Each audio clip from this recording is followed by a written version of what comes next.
Hello guys. उम्मीद है आप ठीक होगे। आज हम रावण के 10 मुख करेंगे। 10 मुख के बारे में जानेंगे, वो कौन से हैं। उम्मीद है आपको ये वीडियो अच्छी लगेगी। Share and subscribe. रावण का सबसे पहला मुख है, वो है क्रोध। क्रोध सबसे निमित्त भाव है। यह बुद्धि पर पर्दा डाल देता है और तुमसे मूर्खतापूर्ण कार्य करवाता है या तुमसे मूर्खतापूर्ण बातें बोलवाता है।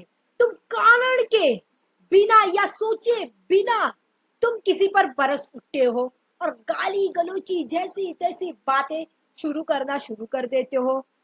तो हमें क्रोध पर नियंत्रण करना चाहिए। दूसरा मुख है अभिमान।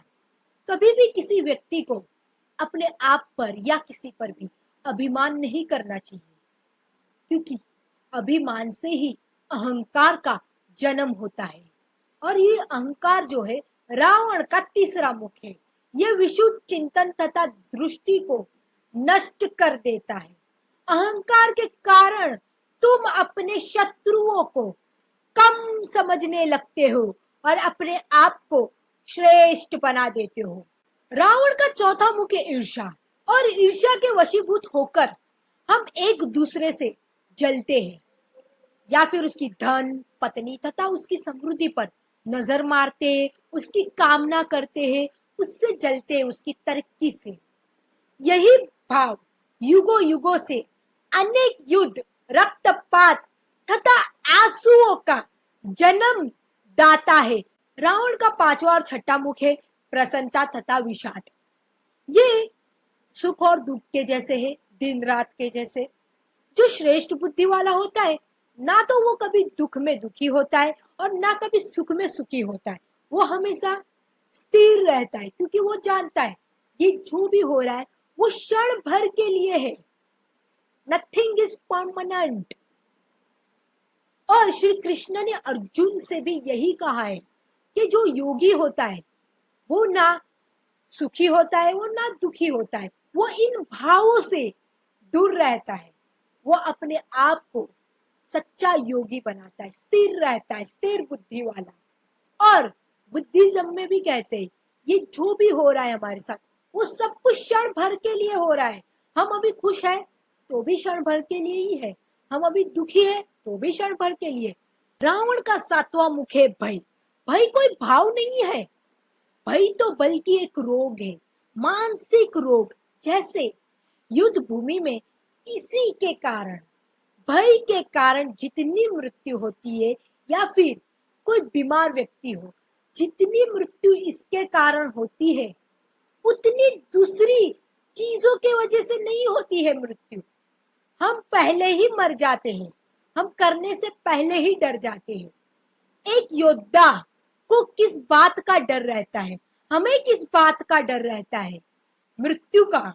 परंतु यह तो अंत में प्रत्येक व्यक्ति के जीवन में आने वाली है।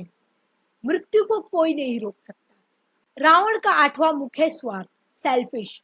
जो व्यक्ति केवल अपने ही बारे में विचार करता है वो व्यक्ति दुर्भाग्यशाली व्यक्ति होता है। क्या उसका जन्म इसीलिए हुआ है खा पी कर मोटा सा हो जाए और सुअर की भांति बच्चे निकाले और बाद में मर जाए? यही जीवन है? नहीं। जो व्यक्ति समाज के लिए काम नहीं करता, दूसरों के लिए एक रोशनी नहीं फूंक सकता, वो व्यक्ति का जीवन बेकार है। रावण का नौवां मुख है प्रेम। प्रेम एक ऐसी चीज है जो व्यक्ति को दुर्बल बना देता है और प्रेम की चक्की में पीस देता है। एक योद्धा को केवल विजयश्री और केवल विजयश्री पर ही केंद्रित रहना चाहिए। यही तुम्हारा कर्तव्य है और धर्म है।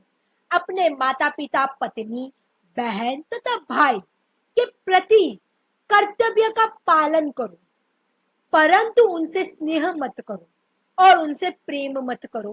प्रेम तुम्हें दुर्बल बनाता है। प्रेम में ऐसा अनदेखा बंधन होता है जो तुम्हें निर्णय भी नहीं लेने देता और महत्वपूर्ण क्षणों में असफलता में गिरा देता है, क्योंकि प्रेम जो होता है वो बुद्धि को ढक देता है। रावण का 10वां मुख है महत्वाकांक्ष। महत्वाकांक्षा को नियंत्रण में रखो। जीवन में वही लो जो वो तुम्हें देना चाहता है, जो सही अर्थों में तुम्हारा है। अपने जीवन को उसके अनुसार या फिर कुदरत के अनुसार चलने दो।